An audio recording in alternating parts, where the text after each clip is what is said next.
Hi అండి, నమస్తే. Welcome back to our channel. ఈరోజు వీడియోలో మటన్ కర్రీ అనేది చూపించబోతున్నాను అనమాట. సో చాలా ఫాస్ట్గా అయిపోతుంది. సో కుక్కర్లో అయితే చూపించబోతున్నాను. సో ఇది మటన్ అంటే మటన్ పీసెస్ అయితే కాదండి. సో లివర్, హార్ట్ అవి ఉంటాయి కదా. సో ఆర్గన్స్ అన్నీ కలిపి ఈరోజు కర్రీ అయితే చూపించబోతున్నాను అనమాట. సో చాలా టేస్టీగా ఉంటుంది. చాలా సింపుల్ వేలో చూపించబోతున్నాను. సో బేసిక్ కర్రీ అండి. So Andhra style mutton curry అన్నమాట. సో వీడియో ఫస్ట్ టైం చూస్తున్నట్లయితే తప్పకుండా లైక్ చేయండి, షేర్ చేయండి, సబ్స్క్రైబ్ చేయండి. సో పక్కనే గంట సింబల్ ఉంటుంది. గంట సింబల్ యాక్టివేట్ చేసుకున్న తర్వాత ఆల్ అని ఉంటుంది, ఆల్ని క్లిక్ చేయండి. సో ఇక్కడ నేను తీసుకున్నాను 1/2 kg వరకు మటన్ అనేది తీసుకున్నాను. సో ఆల్రెడీ చెప్పాను కదా. సో ఆర్గన్స్ అన్నీ కూడా తీసుకున్నాను అన్నమాట. సో తర్వాత నేను ఇక్కడ కుక్కర్ అయితే స్టవ్ మీద పెట్టుకుని ఒక 6 నుంచి 7 స్పూన్ల వరకు ఆయిల్ అయితే పడుతుంది. సో ఇక్కడ నేనైతే పల్లి నూనె తీసుకున్నానండి. లేదు అంటే మీరు పల్లి నూనె కానీ లేదంటే నార్మల్ సన్ఫ్లవర్ ఆయిల్ కానీ ఏదైనా తీసుకోవచ్చు. సో తర్వాత నేను ఒక 3 మీడియం సైజ్ ఆనియన్స్ అనేవి చిన్న చిన్న పీసెస్ కింద కట్ చేసుకున్నాను. సో మీకు వీలైనంతగా చిన్న సైజ్ అనేది కట్ చేసుకుంటే కనుక గ్రేవీ అనేది బాగుంటుంది, బాగా కనిపిస్తుంది అన్నమాట. సో ఇక్కడైతే పీసెస్ అయితే ఆల్రెడీ కట్ చేసుకుని వాష్ చేసుకుని పెట్టుకున్నాను అనమాట. మటన్ ఎప్పుడు కూడా చిన్న చిన్న పీసెస్ అనేవి కట్ చేసుకుంటే కనుక మనకి ఉప్పు కారం అనేది బాగా పడుతుంది, అంతేకాదు బాగా కుక్ అవుతుంది అనమాట. సో తర్వాత వాటర్ అది ఏమీ లేకుండా సో ఈ విధంగా గట్టిగా స్క్వీజ్ చేసుకుని ఒక ప్లేట్లోకి తీసుకుంటున్నాను.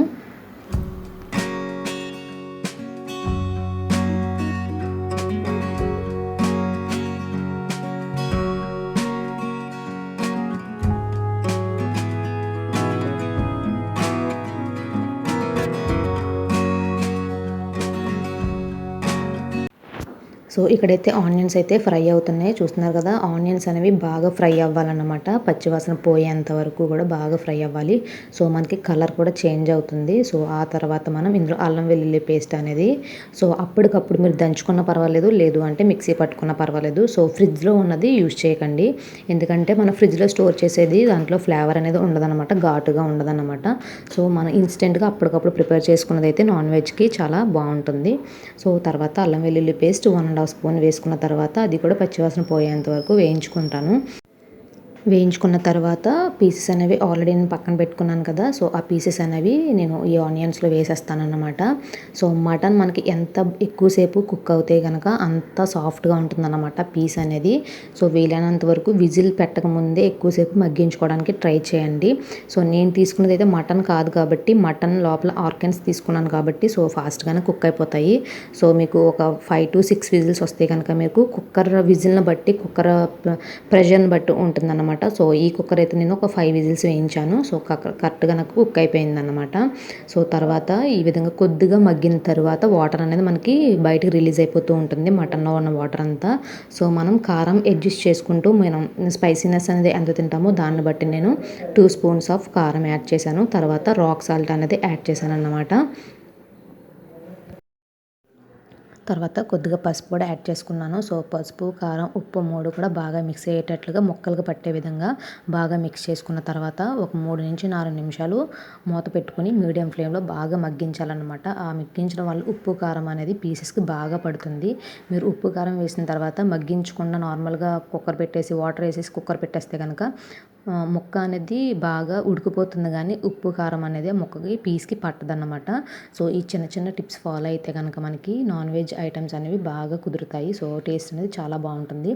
సో చూసారు కదా, కొద్దిగా ఆయిల్ అనేది రిలీజ్ అవుతూ ఉంది కదా. సో ఆఫ్టర్ 4 minutes తర్వాత సో ఇప్పుడు మనం ఇందులో కొద్దిగా వాటర్ మసాలా వేసుకున్న తర్వాత అప్పుడు కుక్కర్ అనేది పెట్టుకుందాము.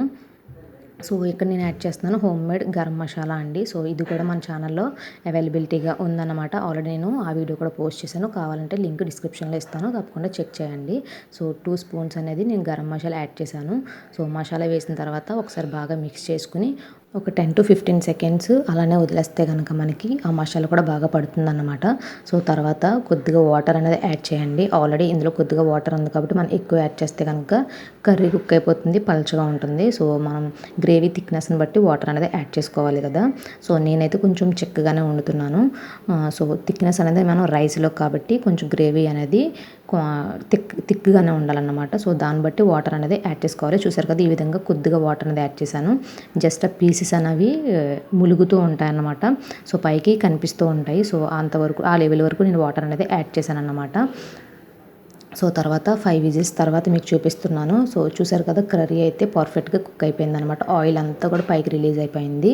సో ఈ గ్రేవీ అనేది మీకు చపాతీలో కూడా బాగుంటుంది. సో చపాతీలోకి తినేవాళ్ళైతే కొద్దిగా పల్చగానే ఉంటే కనుక మనకి గ్రేవీ అనేది బాగుంటుందన్నమాట. చపాతీ, రోటీ, పుల్కాలకి దేనికైనా సరే. సో రైస్ అనేటప్పటికి కొంచెం థిక్నెస్ అనేది ఎక్కువగా ఉండాలి కదా. సో ఫైనల్గా మనకి కర్రీ అయితే రెడీ అయిపోయింది. ఈ వీడియో మీకు కూడా బాగా నచ్చిందని అనుకుంటున్నాను. వీడియో నచ్చినట్లయితే యాజ్ యూజువల్ లైక్ చేయండి, షేర్ చేయండి, సబ్స్క్రైబ్ చేయండి. పక్కన గంట సింబల్ ఉంటుంది, గంట సింబల్ యాక్టివేట్ చేసుకుని ఆల్ని క్లిక్ చేయండి. Thank for watching. మళ్ళీ ఇంకొక మంచి వీడియోతో మళ్ళీ మేము ముందుకు వచ్చేస్తాను. అంతవరకు బాయ్ బాయ్.